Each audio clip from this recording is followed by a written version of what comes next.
सहज स्वभाव से सत्य वस्तु को जो वर्णित करने वाले होते हैं उन्हीं का नाम कवि है। कवि किसको कहते हैं? सहज भाव से, सरल भाव से वस्तु के स्वरूप का, सत्य वस्तु के स्वरूप का जो कथन करें, ग्रहण करें, बिना भय बिना संकोच के, उसी का नाम कवि है। किम बहुना कम सुखम लाती,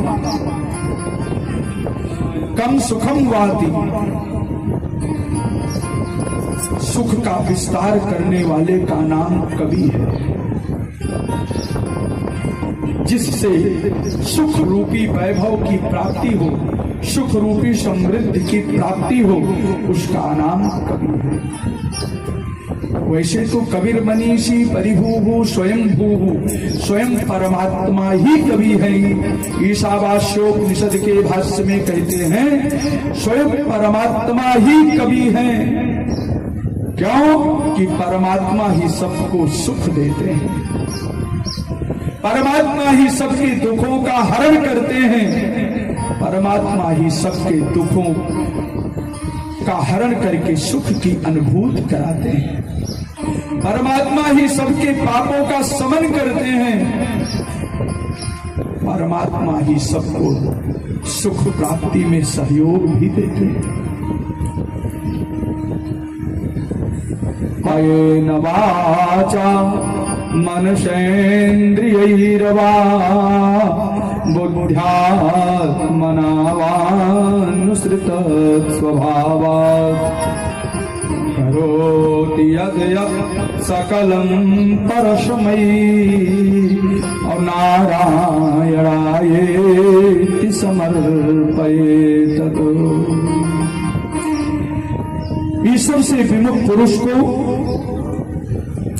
जब कोई भी जीवात्मा भगवान की भक्ति से, भगवान की उपासना से, भगवान की सेवा से, कैंकर्य साधना से विमुख हो जाता है तो भगवान की माया जो है जीवात्मा को आवृत कर लेती है। भगवान की माया के कारण जीव को अपने स्वरूप की विस्मृति हो जाती है और भजन होते रहने से अपने स्वरूप की विस्मृति नहीं होती है। ये ध्यान रखना है। यानी ईशाद पेतस्य द्वितीयाभिनिवेशतः भयं स्यात्। भय कहाँ प्राप्त होगा?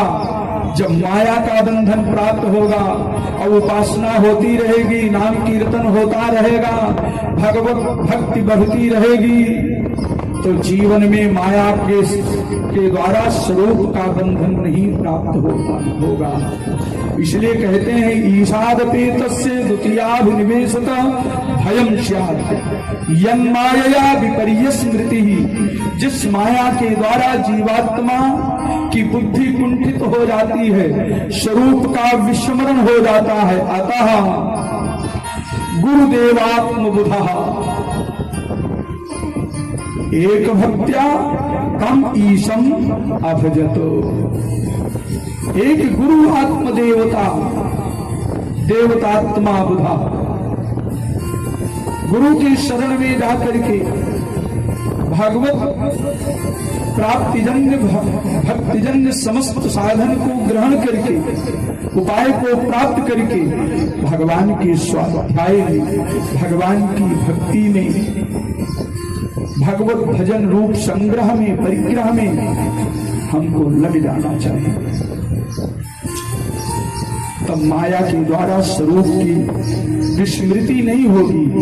कवि महाराज कहते हैं इसी का नाम भागवत धर्म है।